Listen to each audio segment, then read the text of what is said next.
कालच्या विधानसभेच्या निवडणुकीत झालेल्या पराभवाचं चिंतन करण्यासाठी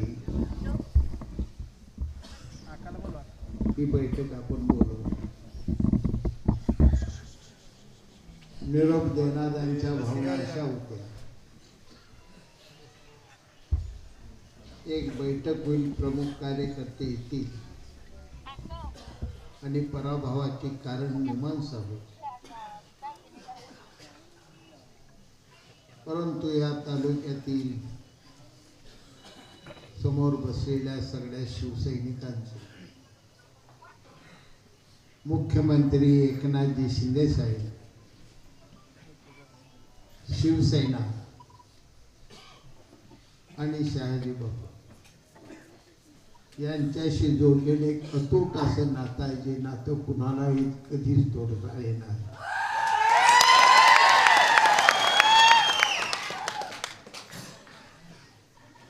आज या ठिकाणी आपण विकासाच्या मुद्द्यावर अनेक जण बोलले, वेगवेगळ्या कारणांना अनेक जण बोलले. निवडणुकीची कोणत्याही कारण मीमांसा करत असताना नेमकं काय घडलंय सांगणं फार सोपं आहे. याच्यासाठी कुणाची गरज लागत नाही. पण निवडणुकीत आपण स्वतः काय वागलो नेमकं याचं चिंतन करणं, इथंच पुढचं भविष्याचं यश अवलंबून असतं.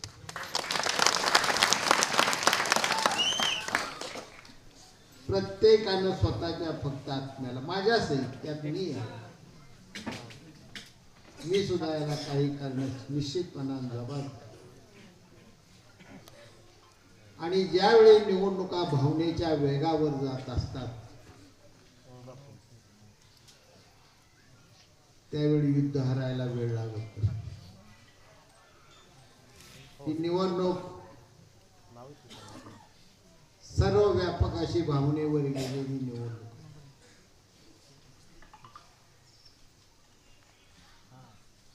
हा मतदारसंघ शिवसेनेचा, महायुती,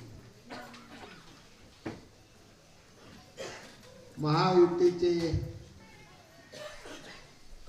नेतृत्व करणारे आपले सर्वांचे लाडके नेते मुख्यमंत्री एकनाथजी शिंदे साहेबांनी या तालुक्यावर भरभरून प्रेम केलं, या तालुक्याची भरभरून माया केली. 2.5 वर्षाच्या, 2.25 वर्षाच्या त्यांच्या मुख्यमंत्री पदाच्या कारकिर्दीत 60 साली हे राज्य निर्माण झाले. पहिले मुख्यमंत्री स्वर्गीय यशवंतराव चव्हाण साहेबांपासून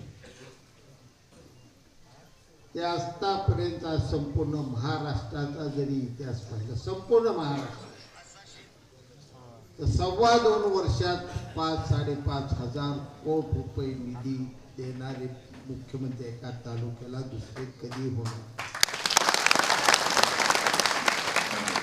शिंदे साहेबांनी आपल्याला भरभरून दिलं, भरभरून आपल्याला फडणवीस साहेबांनी दिलं. जे शिंदे साहेबांनी दिलं ते फडणवीस साहेबांनी दिलं, ते गुलाबराव पाटलांनी दिलं. त्या एकाही फाईल आपल्या तालुक्याच्या बाबतीत माननीय अजितदादा पवारांनी कधी अडकाटी आणली. अर्थव्यवस्था अडचणीत असून सुद्धा अनेक वेळा आपली फाईल सांगोल्याची पाहिल्यानंतर त्यांनी काही न बघता सया मारून ही फाईल आपली, प्रत्येक फाईल आपली क्लिअर केली. एक फाईल आपल्या अडचणीत हे सगळं दिलेलं होतं. या तालुक्याच्या जनतेला नजरेसमोर ठेवून दिले. हा दुष्काळी तालुका आहे.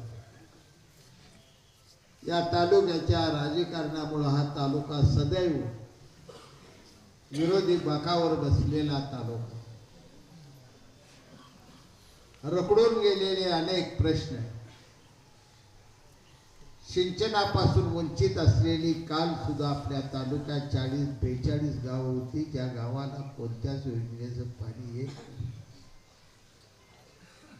एका बाजूला आपण टेंबू आणलं म्हणत होतो, दुसऱ्या बाजूला म्हैसाळ आणलं म्हणत होतो, तिसऱ्या बाजूला उजवी तशी खितपत पडलेली. या सगळ्या योजना 95 ते 99च्या त्या काळच्या शिवसेना आणि भाजप सरकारने दिले. आणि त्या काळानंतर पुन्हा पाण्याच्या संदर्भाने जे दिलं, मग ते पिण्याचं पाणी असो किंवा शेतीचं पाणी असो, ते मुख्यमंत्री एकनाथजी शिंदे साहेब मुख्यमंत्री पदावर बसल्यानंतरच्या 2.25 वर्षात झाले. तमाम या ठिकाणी बसलेले तर सगळे तरुण आहे, सुशिक्षित आहे, मोबाईल तुम्ही बघत असताय. तुम्हाला मी वारंवार सांगत होतो, आरोप प्रत्यारोप करण्यापेक्षा आपल्याला ज्ञान आहे त्या ज्ञानाचा वापर करा, बुद्धिमत्तेचा वापर करा. आणि कोणती योजना कुठल्या दिवशी झाली, त्या दिवसाला या तालुक्याचा आमदार कोण होते एवढं शोधून काढा. तुम्हालाही माझं आव्हान आहे तर जमलेल्या सगळ्या शिवसैनिकांना, त्या उबाटावाल्या नाही, माझं आव्हान आहे, तुम्ही शोधून बघा. ज्यांना चुकून भंडाऱ्यावर मिळालेली आमदारकी आहे त्यांनाही सांगतो,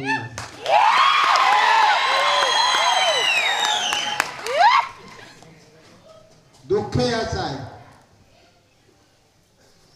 ज्या समाजाने शेतकरी कामगार पक्ष छातीला कोटाळला. स्वर्गीय भाई गणपतरावजी देशमुख तथा आबासाहेबांच्या नेतृत्वाची कावड ज्या बहुसंख्य समाजाने खांद्यावर पिळली, दुर्दैवाने त्या समाजातल्या लोकांना आबासाहेबांच्या निधनानंतर मताला जाताना भंडारा देव शिवावं लागला आणि मताला जावं लागलं. यासारखं निवडणूक मला झालेलं कोणतंही दुःख नाही. दुःख होतं ते होतं. 60 वर्ष ज्यांनी पक्ष जतन करून ठेवलेलं होता सुखदुःखात, त्यांना सुद्धा कालच्या वेळी शब्दा आणा भाका घेऊन वेटीला धरून त्यांना लेकरवाळे शिवायला.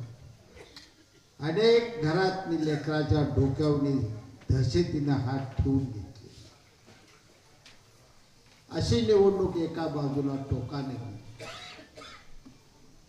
तर दुसऱ्या बाजूला आज उबाटाच्या नेत्यांचा दावा आहे की मी दिलता पाठिंबा मला दे. 6 वेळा गणपतरावजी देशमुखांना पाठिंबा तुम्ही दिल्यानंतर सुद्धा त्यांनी तुम्हाला पाठिंबा दिला नाही. आणि 1 वेळा तुमच्या अडचणीनं तुम्ही मला पाठिंबा दिला. अजूनही सत्य लपवून कधी राहत नाही, ठेवायचं.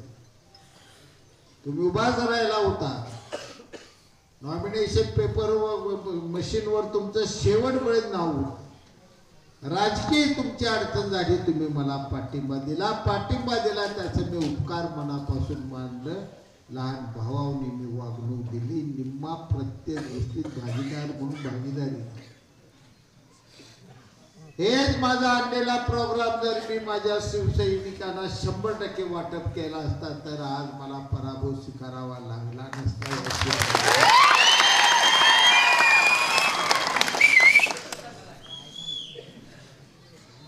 त्यांना दुखवायचं नाही, सांभाळून अटीतटी तालुका आहे, लढाई अटीतटीच. फिसकटलं तर पुन्हा सगळ्यांना दुःख, तुम्हालाही दुःख, त्यांच्याही लोकांना. तुझ्या सुखे तळातल्या माणसाला मदत करा आणि शिवसेना वाढवा. आपले लाडके पक्ष नेते आणि मुख्यमंत्र्यांची रात्रंदिवस कष्ट केले. ते 4 तासाच्या वर झोप घेतली नाही. 2.5 वर्ष 4 तासाची. आज तुम्ही शिंदे साहेबांची देहबोली बघा. मी इथं बसून सांगतो, या वर्षाभरात कमीत कमी 7 ते 8 किलो वजन त्यांचं कमी झालंय. इथून बसून रक्ताचा थेंब ना थेंब, मांसाचा कण ना कण असा जळत चाललाय. दररोज ती महाराष्ट्राच्या जनतेच्या हितासाठी महाराष्ट्राच्या जनतेच्या कल्याणासाठी माझा महाराष्ट्र वैभवशाली झाला पाहिजे, माझा महाराष्ट्र या देशात नंबर 1 राहिला पाहिजे, पहिल्या क्रमांकावर राहिला पाहिजे, हे स्वप्न घेऊन मुख्यमंत्री एकनाथजी शिंदे साहेब, आदरणीय फडणवीस साहेब, अजितदादा रात्रंदिवस कष्ट आणि आज त्यांच्या कष्टामुळे घवघवीत यश आपल्या महायुतीला संपादन झाले. जरी आज आपल्या तालुक्यात वाटणे आपली त्या कामाला लोकांनी विचार केला नाही, अनेक ठिकाणी मला ऐकायला मिळतं अशा चुकीचा कोणी जर गैरअर्थ कृपा करून हात जोडतो काढून घेऊ नका. तमाम सांगोला तालुक्यातल्या जनतेने आणि मतदारांनी हा विकासाला स्वीकारलेला आहे, म्हणून विकासाला 1,42,000 इतकी मतं पडली. याच विकासातला निम्मा वाटा आपला तिकडे गेला म्हणून त्या गाड्याला 51,000 मतं पडली. का पडते यातलेच आहे. या 5,500 कोटी विकासातलीच ही वाटणी झाली, दुसरी कुठली वाटणी झाली नाही. शेतकरी कामगार पक्षाला या तालुक्यात 1.5 लाख मतदारांनी स्पष्टपणे नाकारले. आपला पराभव झाला एका बाजूला, आम्ही जाहीररित्या मान्य करतोय. त्याच वेळी जे निवडून आले त्यांना सांगतो तुम्हाला आम्ही जनतेने नाकारले, तुम्ही 116 वर आहे, एकूण मतदान तुमच्या विरोधातलं 1.5 लाखाच्या वर. आणि जर चुकून आम्ही दोघं एकत्र असतो तर निकाल काय झाला असता.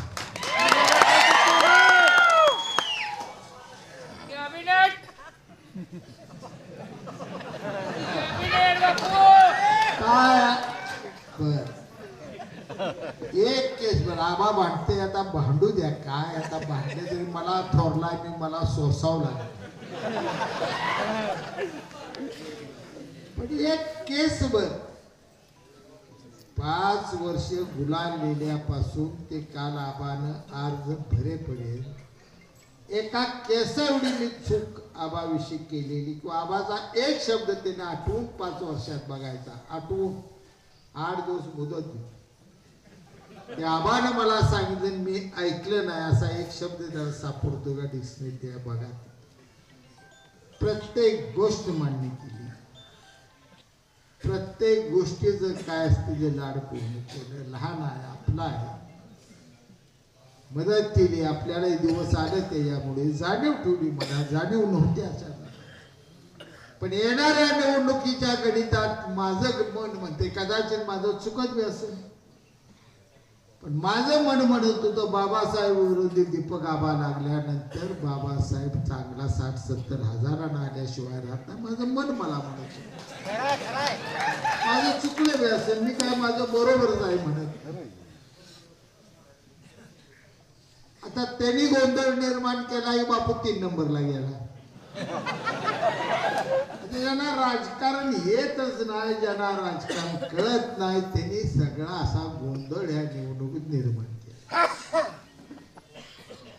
बापू 3ला, बापू 3ला, बापू कोणी म्हणाव त्याला काय जगेस काय रे, मत सुद्धा अजून त्याला निर्माण झाला त्यानं सुद्धा म्हणाय तुमचा बापू 3 नंबरला. त्याचा घोटाळा तुमच्या तर देण्यात आला आहे, तुमच्याही लक्षात नाही आला. 10-15 हजार मत असं गोंधळलं गे आहे बापू खरंच 3ला गेला तर हे भूत निवडून यायला नको म्हणून त्या बाबासाहेबांना मत देऊ. 10-15 हजार मत अशी निवडून गेली, ह्याच्यापेक्षा मग ती बरं आहे. त्यांना राजकारणात डोपेच बी कळत नाही तर काय बोलावं काय नाही. बोलायचंच होतं त्यांना असं मत घ्यायचं, म्हणायचं फाईट आमच्यातच बापूच्यातच आहे. ही म्हणाय कुणी अडवलं होतं, ते काय नाही लढाई आपली बापूचीच आहे एवढं लगा म्हटलं असतात तरी मी निवडून गेलो. काय त्या सुटली जळका ठेवणी रे देवा, काय सांगू. 5 वर्ष सांभाळून अशी भुतावणी माझ्या अंगावची सुटली सगळी, त्याला काय माफ नाही. त्यांना शंका पक्षी इथे या तालुक्यात ही विसरूनच गेली. त्या उभाटाला वाटले एकच या तालुक्यात राजकारणात माणूस आहे ती शहाजीबापू आहे, ती बाबासाहेब देशमुखला विसरली. राजकारण करत असताना कधी आपल्या हातून कोणता डावपीस कधी अंगावर येतो कळत नाही. कुस्तीच्या डावात श्रीकांत दादा इथे बसला. कधी कधी आपण लय तरबेज असतो, डाव मारायला जातो, पण डाव जर भोजन अंगलूट आला आपणच पडत. ती अवस्था झाली दीपकाला. हाती डाव करायला गेला, तिसऱ्या नंबरला ती गेला. आता मी काय त्याला दिवशी आणि 3 नंबरला जाऊन मी अजून मला शिवाय देते. त्याला काय जातं मला पाठिंबा. 91,000 वाल्यानं पाठिंबा देत असतो का 51,000 वाल्यानं.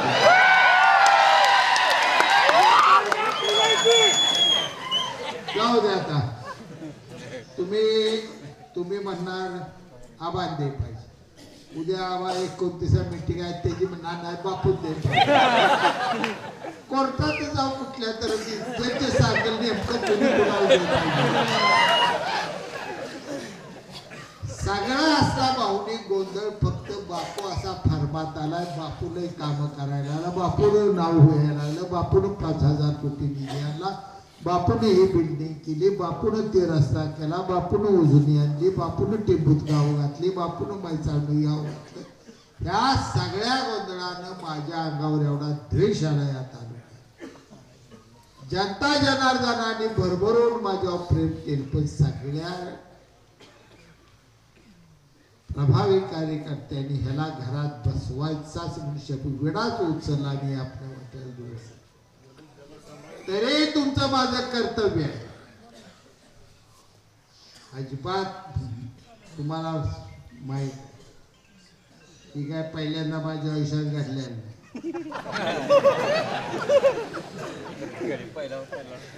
मला कोण फोन करतय बापू खचून जाऊ नका. आता काय पत्रकार आहे ते बोलू का नको. अरे तुम्ही भिताडाला खचवू नका म्हणा. एखादं पूल बांधलं त्याला खचू नका. जातीवंत ही शिष्यासारखं पोलाद आहे. पोलाद कसं खचलं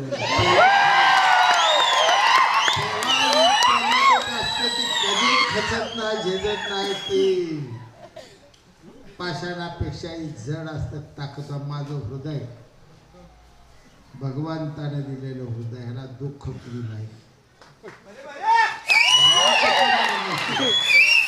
या निवडणुकीकडे बघत असताना मी माझा पराभव झाला हे बघण्याऐवजी मी मनापासून म्हणत असतो तो राजाराम पाटील हा शेतकऱ्याचा पोरगा आहे. तालुक्यातल्या 91,000 जनतेनं मत दिलंय शेतकऱ्या पोटी सुद्धा. ह्याच्यापेक्षा तुझे अजून लायकी पाहिजे काय. माझं मन समाधानी असतो. बरोबर मला जनतेने दिलं. 91,000 लोकांनी मला मत दिले. यापेक्षा ही शिदोरी आहे माझी. तुम्ही आनंदी आहात कारण वर मुख्यमंत्री एकनाथजी शिंदे साहेब आपलं महायुतीचं सरकार आलं. यांचा ओबाटा विसाव मातोश्री निवांत बस. आपली राजकारणाची वाट महामार्ग बनलेली आहे. आपल्याला अडचण होती. त्यांच्या वाटा बंद, त्यांच्या वागण्यामध्ये आपल्या वागण्यामध्ये. परंतु राजकारणात काल काय घडलं कसं घडलं याचं बघत आपण निरीक्षण करत करत यशाकडे जाण्यासाठी पुढचं पाऊल टाकायचं. प्रचंड कष्ट तुम्ही सगळ्यांनी केलं. रात्रंदिवस कष्ट केलं म्हणून याची वेगळी एक निवडणूक या तालुक्यात पहिली निवडणूक आहे. 3 उमेदवार अटीतटीने उभा राहिली. पहिली निवडणूक. याआधी निवडणूक कधी झाली. आणि अशा बिकट प्रसंगात सुद्धा तुम्ही सगळ्यांनी कष्ट करून राबून रात्रंदिवस मतदारांच्या विनंत्या करून आज शिवसेनेचा धनुष्यबाण 91,000 मतापर्यंत घेऊन गेल्याबद्दल तुम्हाला पहिलं मी धन्यवाद म्हणतो.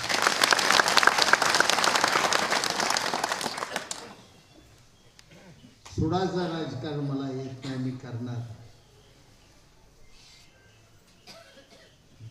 जे मी आणलं होतं ते मला मतं पडावी म्हणून मी आणलेलं नाही. उजनीची योजना मी आणली. मी राजकारणात एवढा तुम्हाला वाटतं एवढा भोळा आहे. मला माहित होतं कटपळ काय घडणार आहे. मला माहित होतं असं झालीस काय घडणार. मला माहित आहे सोनलवाडीत काय घडणार. प्रत्येक गावात काय घडणार आहे याची जाणीव मला. ही गोष्ट मी पाहिली नव्हती. आजकालच्या निवडणुकीत जरी एखादं मत द्यायला एखादं गाव, एखादी वस्ती, एखादा माणूस, एखादी माझी आई ही चुकलेली असेल आपल्या दृष्टीने, तरी भविष्यात तिच्यासाठी तिचा संसार समृद्ध करणं, सुखी करणं ही कर्तव्याच्या जाणीवेत जाऊनच आपण राजकारण केले. यश आणि अपयश या दोन्ही गोष्टी माझ्यासाठी दोन डोळे आहेत. मला फरक पडतो. यशाकडे मी गेलो तरी तुमच्याच पुण्याने, तुमच्यामुळंच मी यशाकडे गेलो. आणि अपयशाकडे गेलोय ते मी माझ्यामुळं अपयशाकडे गेलो. मी कुठं काही बोलायची जाणीव मला. अनेक गोष्टी घडलेल्या आहेत ज्या व्यासपीठावर सांगणं कठीण. परंतु एखादं वैभव ज्यावेळी निर्माण होत असतं त्या वैभवाचा द्वेष अनेकांना, असंख्य लोकांना होत असतो.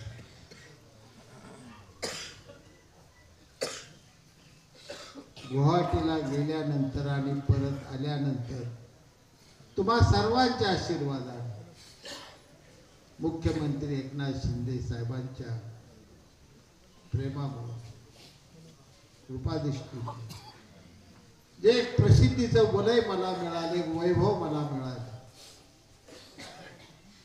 त्या वैभवासाठी सर्वसामान्य तालुक्यात ते सोडाच, पण महाराष्ट्रातील मोठमोठे नेत्यांच्या काळजात अशी धडकी बसली. काही झालं तर ह्याचा पराभव करायचा, कारण मी स्पष्ट वक्ता. टीव्हीच्या समोर मी कधी गेलो त्यावेळी असत्य बोललो नाही, बोलणारही नाही. त्याचे माझ्या राजकारणावर काय परिणाम येतील याचा मी कधी विचार केलेला नाही जीवनात. हे माझ्या तमाम महाराष्ट्राच्या जनतेला जे सत्य सांगायचं आहे तेच सत्य मी सांगत येऊ. त्याचे परिणाम माझ्या राजकारणावर काय होतील, भविष्यात माझ्या निवडणुकीत काय परिणाम होतील याचा मुलाहिजा मी कधीच केला नाही. अनेकांनी मला सूचना दिल्या होत्या, अनेक जण मला सल्ले देत होते, एवढं स्पष्ट बोलू नका तुम्हाला अडचण. मृत्यूला सुद्धा मी अडचण समजत नाही, त्याच्या राजकारणाला मी कधीच अडचण समजत नाही. कारण या देशात या भारत मातेला तुमच्या माझ्या स्वातंत्र्य मिळाल्यानंतर ब्रीद वाक्य या देशाच्या तमाम जनतेनं स्वीकारलं आहे, ते सत्यमेव जयते. सत्याचा विजय असो हेच आपल्या देशाचं ब्रीद वाक्य.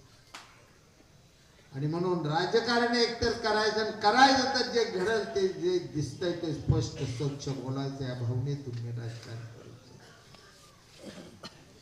या पराभवाचे परिणाम काय येणार आहेत, बोलणार आहेत चौकात, काय बडबडणार आहेत, काय बडते टीव्ही मोबाईलवर अनेक काय काय पोरं बाळ बोलताना दिसत आहे, तिकडे लक्ष देऊ नका.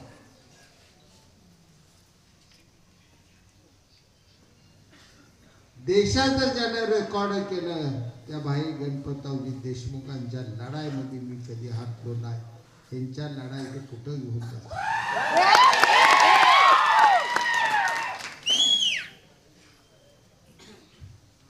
विजयानं अहंकार. आता कोण तर बोललो या ठिकाणी वाळू व्यवसाय बंद. एकमेव गाव आहे अनगढाळ सर, एकमेव अनगढाळ गाव आहे. त्या गावच्या ग्रामपंचायतीनं 95-96 ला ठराव दिला की आमच्या गावची आम्हाला वाळू उचलायची आणि कलेक्टरकडे सादर केला. जाहीररित्या लिलाव करून 15,000 ट्रका वाळू तिथली कोल्हापूरला विकली. असं अनगढाळ गाव आहे. गाव कुणाचं आहे तुम्ही ओळखा, माहित आहे का? सांगावं लागलं. तो एक लिलाव सोडून या तालुक्यात कुठल्याच गावानं कधी ठराव केला नाही. मान नदीची वाळू वाचवण्याचा प्रत्येकानं प्रयत्न केले. त्याने वाळू उचलाय राजरोसपणे परवानग्या दिल्या. त्यांनी वाळूविषयी बोलू नये, शांत जरा राहावा. तर न ताटाय आलाय राजकारणात लय मोठं काय तर बोललं म्हणजे घडतं असं नाही.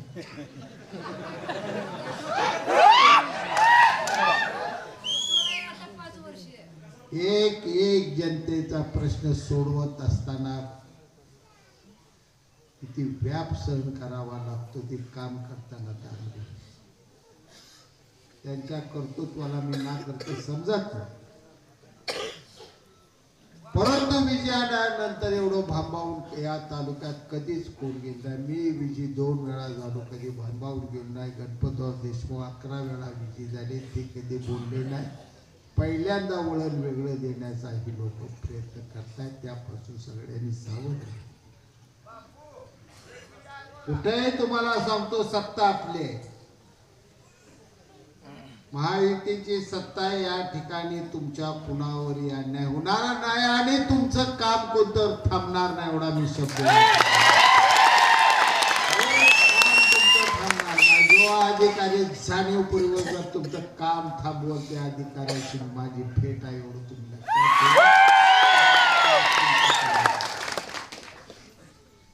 न्यायानं हा रस्ता आपल्याला चालायचा. तो रस्ता पुढे आपण सगळी वाटचाल चालू ठेवू.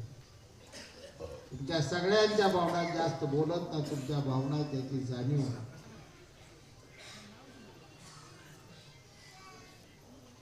मी म्हणणार नाही. परंतु आपणही कुठेतरी मत मिळवण्यापेक्षा सांगुल्यात फिरण्यात वेळ ज्यादा गेला का, मत मागाय वाड्या वस्त्यावर ज्यादा फिरलो. प्रत्येकाने चिंतन, आज चिंतन करू नका. घरी गेल्यानंतर जेवला तुम्ही, झोपताना 5 मिनिटं माझ्यासाठी द्या. की खरंच या निवडणुकीला किती जणांच्या घरी जाऊन आपण 2 महिन्यात धनुष्यबाणासाठी मत मागितलं त्याचे चिंतन करा. आज या ठिकाणी तुम्ही गोळा झाला, एवढी मोठी संख्या आहे. 10 मतं प्रत्येकाने मिळवले असते तर मी कमी कमी 20,000 मताने विजयी झालो. बघा मोजा, संख्या मोजा.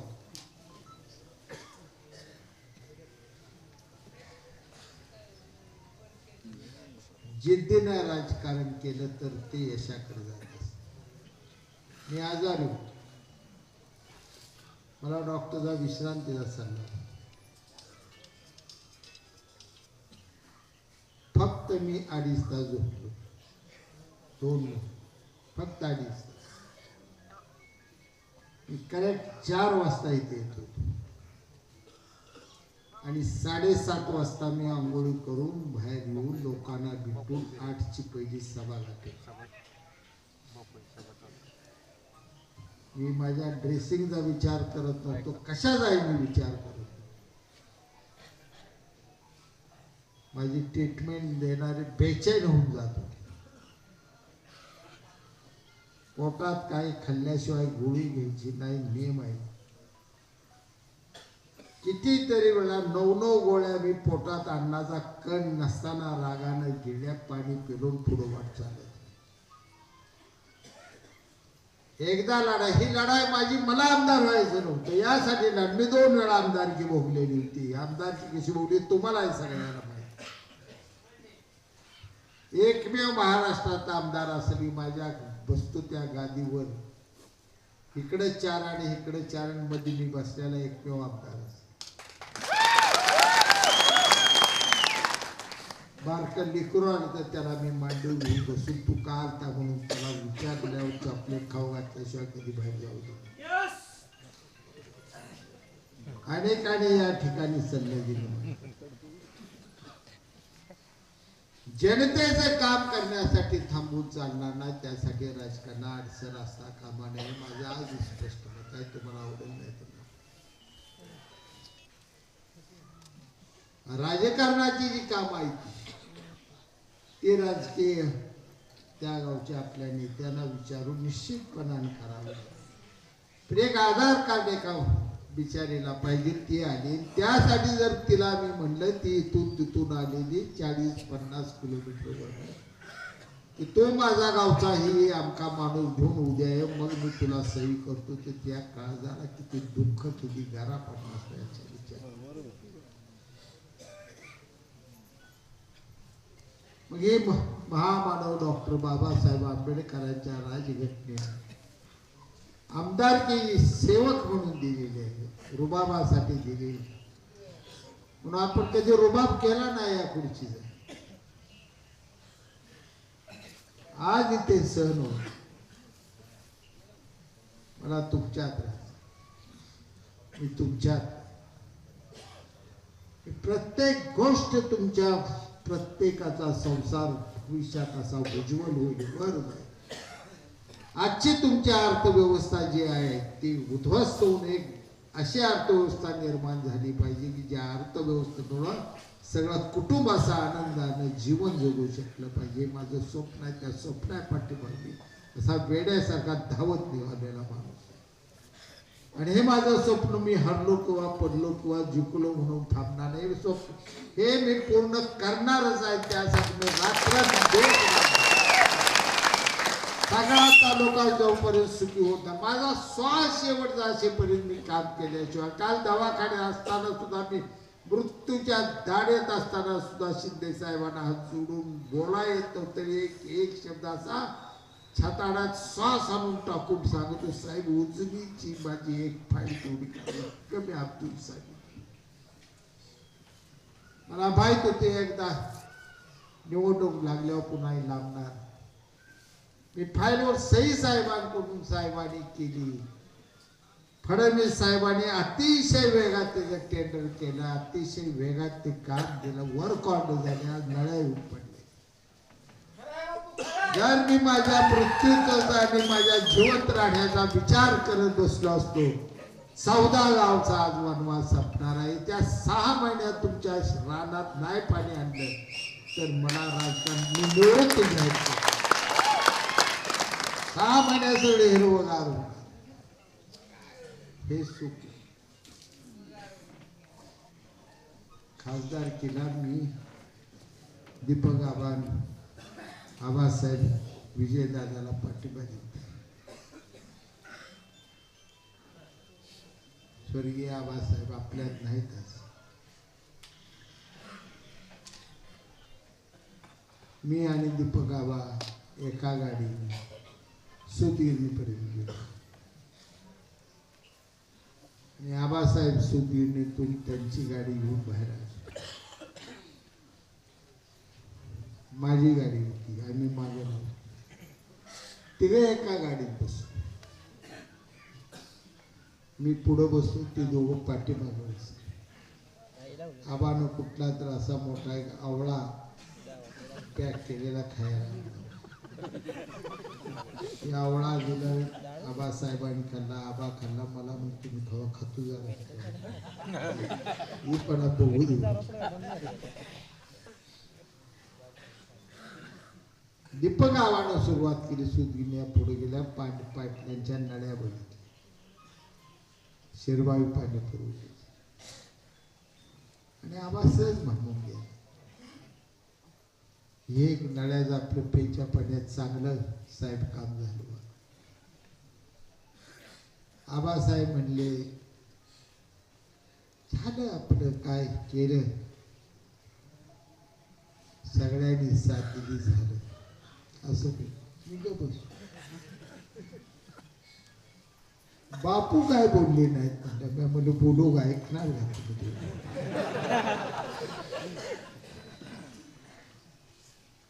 दीपक आभार, तुम्हाला काय वाटतं? पुढच्या लेकराला बघितल्यावर अंतकरणात जे वाटतं ते ह्या नळ्या बघताना मला वाटतंय, कारण या नळ्याला मी जन्म दिलाय.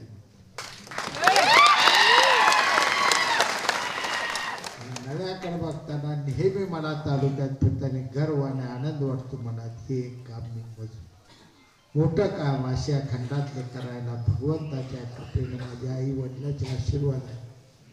यात मला हे यश मिळालं. कामाचं स्वरूप असताना तुम्ही बघा, दिवसात एक माणसाला तुम्ही कुठतरी मदत केली, मग कसली मदत, दवाखान्याची मदत करा, मानधन कचेरीची मदत करा, एखाद्या पोलीस स्टेशन मध्ये जाऊन त्याला मदत केलेली असून कोणतीही मदत असो, एका माणसाला तुम्ही मदत केली आणि घराकडे परत जाताना रात्री तुमची रात्री सुखाने जाते. तुमचा भाव एक म्हणत असतो की आज आपण आमक्याला मदत केली, त्याचं काम झालं, भावना तुमच्या अंतकरणात.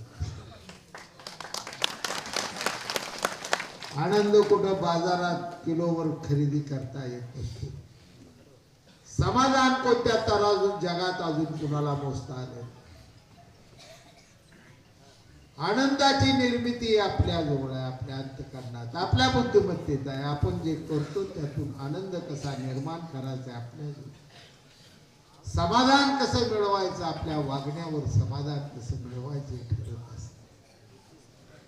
जे आपण वागतोय, जे करतोय त्यात समाधान असेल आणि दुसरं जर आपण आपली सत्ता जी दिली, जनता जनार्दनाच्या एका मतानं मिळालेली ती सत्ता लोकशाहीतली आहे, अनमोल आहे ती सत्ता, तिचं मूल्य कमी लेखून चालणार. आणि तिचा जर वापर आपण केला की एखाद्या निष्पाप माणसाला आत टाका आणि पापी माणसाला बाहेर सोडून द्या, असं जर घाण केली, कधीच परमेश्वर तुम्हाला माफ करत नाही. दयावान अंतकरणानं राजकारण केलं. प्रत्येक प्रत्येक शिवसैनिक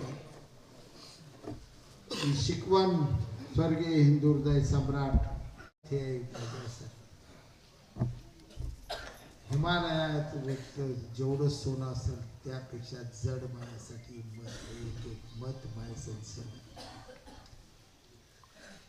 या तर 91,000 उपकार मी कधीच विसरणार नाही. तुमच्या उपकाराचे उतराय केल्याशिवाय राहणार नाही, तुम्हाला विसरणार. परंतु माझ्या या मतदाराला कुणी धक्का लावण्याचा गर्वानं जर प्रयत्न केला, जाहीररित्या इथून सांगतो, हा शिवसैनिक आहे. एकनाथ शिंदे साहेबांचा आवडता चॅनल हिंदुहृदय सम्राटाचे विचार. शांत आहे तोपर्यंत शांत आहे. जर माझ्या माणसाला कुठं धक्का लागला तर पिसून उठलून सगळं एकाचं मुश्किल करून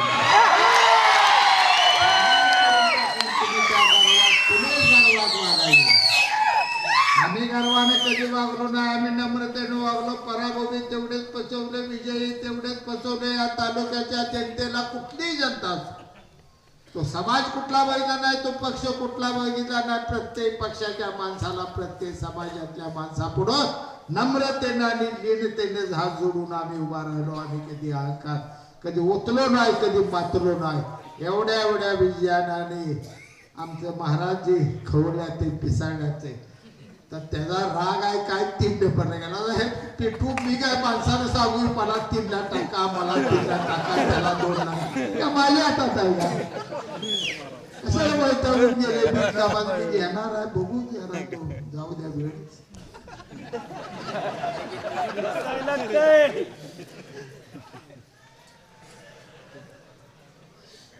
चुकीच्या दिशा पकडून मला अनेक जण बोलले. श्रीकांत दादा इथे सांग ते उभाटा जोपर्यंत आहे का नाही त्याकडे बघ स्वामी.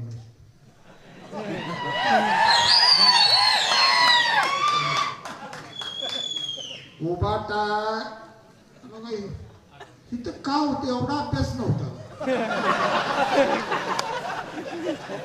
उद्धव ठाकरे बी इथंच येते, संजय राऊत बी इथंच येते, काम नव्हती का दोघांना.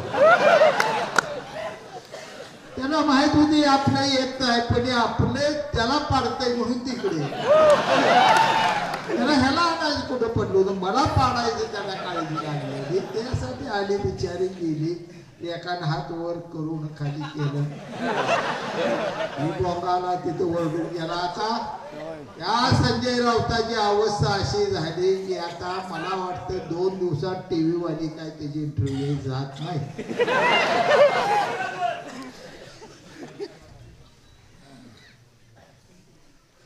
राजकारणात अंदाज काढत आम्ही अंदाज करतो. मी तुम्हाला प्रत्येक माझ्या भाषणात सांगतो, आठवा, प्रत्येक गावची तुम्ही आहात. कमीत कमी 170 आणि जास्तीत जास्त 200 जागापर्यंत महायुती जाईल. माझ्या प्रत्येक भाषणात आहे का? सगळ्या क्लिपा काढून बघा. मी अंदाज देतो कमीत कमी 170 आणि जास्तीत जास्त 200 पुढे सुद्धा महायुती गेल्याशिवाय राहायची नाही. मी बोलत आणि संजय राऊत म्हणत होता की 4 दिवस जाईल विषय मिटलेला ना, आम्ही आता सत्य येणार आहे, पुन्हा पुन्हा तुरुंगात टाकाय वाट बघत काय गड्यानी आधी काढलो. त्या तो तुरुंगात जाऊन आला 10-15 दिवस कुठे सगळा महाराष्ट्र तुरुंगात गेला पाहिजे. काय माणसाचं मन तर कसं असतंय. आता ह्या संजय राऊताचं या महाराष्ट्रातली जनता कधी काय ऐकणार नाही. लबाड लांड काय म्हणणार, फसवाय शिंदे साहेब फडणवीस साहेबांचं वाईट बोलल्याशिवाय काय आण गोड लागत नाही.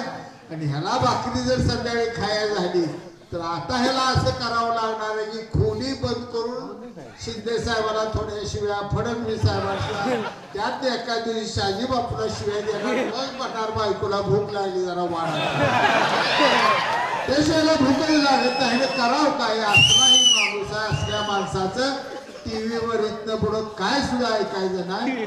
आता आपल्याला आपल्या नेत्यांनी जो विश्वास आपल्यावर टाकला, आपल्यावर प्रेम केलं, भरभरून आपल्याला विकासाचा निधी दिला. शिंदे साहेबांनी प्रत्येक फाईलवर सही केली, फडणवीस साहेबांनी जलसंपदा खात्यात किती फडणवीस साहेबांनी आपल्यासाठी बैठक केली. आपण शिवसेनेत होते, ते भाजप होते, पण सकाळी 8 वाजता पहाटेच्याला बैठक, सगळे मोठे मोठे अधिकारी 8-8:30ला बैठक चालू व्हायची. त्यावेळी ही सगळी कामं झाली. एवढ्या सोप्या ती कामं झाली नाहीत. आणि माझी अवस्था अशी, गुडघ्याची अवस्था अशी, इतर आजार असे, त्यातूनही धडपड केली मी तालुक्यात जनतेसाठी केली. तुम्हाला सगळ्यांना आपलं भाऊच आपलं जीवन किती राहिलं, पण पाळण्यात लेकरू आहे आपलं, त्याचा काय प्रश्न सोडवायचा, कुणी सोडवायचा, त्या भविष्याचा कुणी विचार करायचा का नाही का? त्याला संगोपन करताना मोठं करताना पण त्याच्या आईने एकटीनेच विचार करायचा का त्या लेकराचा? देश आपलं काय नातं गोतं लागते का नाही? आपल्या तालुक्यातलं घर आहे ते आपल्या तालुक्यात लेकरू जन्माला आले, ह्याला या तालुक्यात सुखाचा भविष्याचा एक दिवस चांगला असा दिसला पाहिजे, हे विचार आपल्याला आपण करायचे का नाही? ह्या सगळ्या विचारातून आपल्याला जायचं आहे. तुम्हाला आवर्जून सांगतो, खचून जाऊ नका, हरल्याची भावना मनात आणू नका, माझ्या विश्वास ठेवा. एखादी गोष्ट मनात घेतली का मी करत असतो. आमदार पेशंट जर सणात मोठं काय घेऊन येणार तर माझं नाही.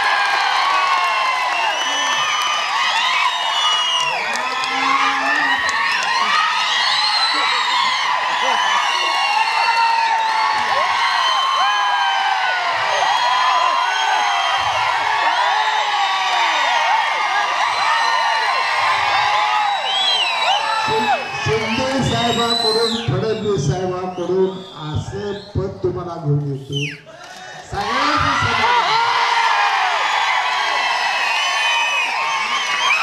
ज्या रुबाबात 5 वर्ष केली त्या डबल रुबाबात तुम्ही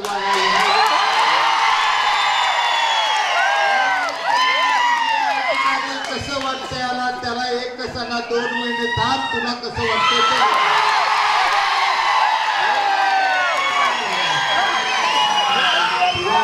आठवडाभर घरात करायला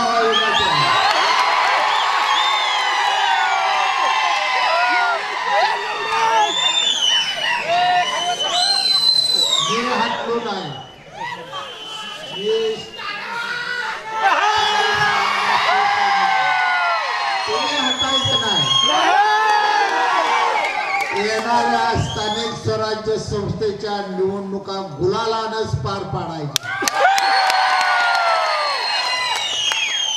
सल्लागार कोणी व्हायचं? या तालुक्यात माझं असं झालंय, कार्यकर्ते कमी सल्लागार जे ते घर सोडताना सोडते, बापूला काही कळत नाही, असं केलं दिले का सगळे अधिकार मला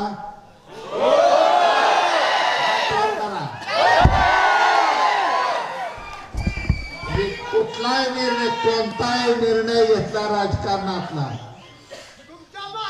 सगळ्याला मान्य करावं लागेल. असंच केलं तसंच केलं, हेच झालं तेच झालं, ह्यांना कळतच नाही.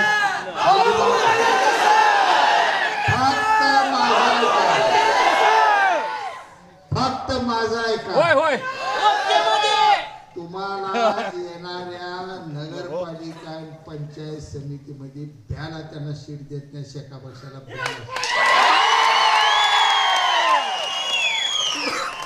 तुमचा राडा चालू झाला, लय जण आपल्याच राडा घालणार. हा जोडून विनंती करतो. मी पहिलंच वाक्य, नाव ठेवणं सोपं आहे, स्वतःच चिंतन स्वतः तपासून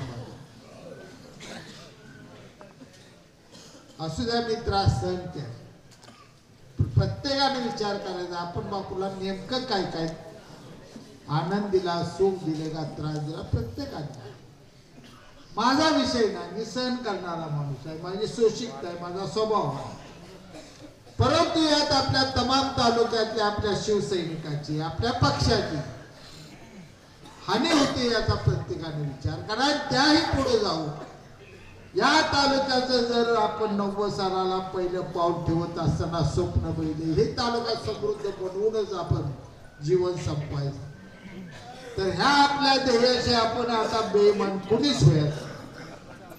जे वैभव देऊ ते आपण चांगलं वैभव देऊ. तमाम सांगोला तालुक्याच्या तमाम जनतेला सांगू, ही शिवसैनिक आहे, आम्ही तुमचे सेवक आहोत. तुम्हाला चांगला दिवस दाखवण्याची जबाबदारी शिवसेना पक्षाची आहे, शिवसेनेची आहे. आमचे नेते एकनाथ शिंदे साहेबांची, शहाजी बापूची जबाबदारी आहे. हे सांगा आणि उज्ज्वल भविष्य तालुक्याचं बघायला सुरुवात करा. खचून कुठेही जाऊ नका. कामाला दुप्पट वेगाने कामाला चालू करा. दुसऱ्याला वाईट म्हणण्यापेक्षा आपण काय केल्याचं चिंतन करा. नावं ठेवून एखाद्याला दुखवून पुन्हा 4 मतं घालवण्यापेक्षा जाऊ दे, झालं गेलं, आम्ही विसरलो, तू बी विसर, अशी भाषा बोलायला चालू करा. ही भाषा बोलाल तर 4 मतं वाढता येईल. तुमच्यामुळं राडा झाला, तुमच्यामुळं असं झालं म्हणत बसला तर उद्याच्या निवडणुकीला दुखवलेला माणूस आपल्या हाताला लागणार नाही. कुणाला पाया पडतो तुमच्या. झळ मी खाल्ली, सोसले मी, पराभव मी सोसतो. माझा पराभव ही तुमचा पराभव आहे. परंतु कुणाला दुखवू नका. मी एक शब्द कुणाला बोललो? अख्ख्या तालुक्यात मला सांगा, कुणाला असा चुकीचा मी फोन केलाय? कुणाला वाईट बोलतोय का? कुणाला खवळतोय का? मला आता एक क्लिप दाखवली. आबा कुणाला तर त्या काय तर खवळला मला दाखवलं काय. आता खवळून काय, मतदार आहे ती मतदार तेही भावणार. कोण मला शिव्या देणार, कोण मला म्हणणार तुम्ही घाण केली नाही तर आमचं होतो. तो खरं आहे बाबा. आम्हाला म्हणणार तुम्ही चुकला नाही तर बापू जोडतो. तो मला म्हणणार तुम्ही चुकला आबा जोडतो. तर काय तर चालणार आहे. नशीब अजूनही चांगला आहे की तुम्ही चुकला नाही तर बाबासाहेब बिनविरोध झाला पाहिजे असं अजून कोण म्हटलं नाही.